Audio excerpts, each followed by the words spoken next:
इस सरकार की यह प्रतिबद्धता थी कि ओबीसी के प्रति हमको न्याय करना है, इसलिए नेशनल बैकवर्ड क्लास कमीशन को संविधान के 102वें संशोधन से उन्होंने संवैधानिक दर्जा देने का काम किया। अब आप 127वां संविधान सरकार की नीयत है, आप सरकार की नीयत पर सवाल उठा रहे थे।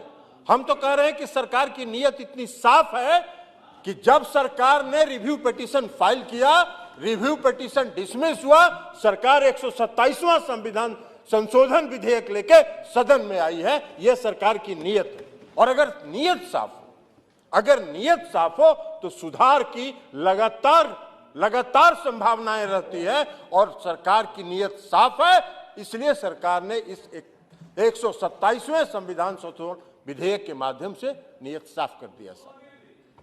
तो इसलिए महोदय हमारी पार्टी के एक और सदस्य को बोलना है, इसलिए हम आपका ज्यादा समय नहीं लेंगे, लेकिन हम एक बात और कहें, हमारी मांग है सरकार से, और हम लोग मांग करते रहे, पहले से भी मांग कर रहे हैं।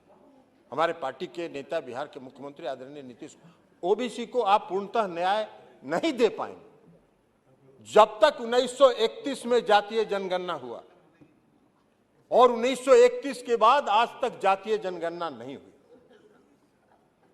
आप जनगणना कराने जा रहे हैं, हम आपसे मांग करते हैं कि 1931 के बाद 2022 में जातीय जनगणना करा दें। यह भ्रम भी गलत है कि उससे कोई समाज में भेदभाव हो। नहीं, समाज के हर तबके की आबादी बढ़ी है।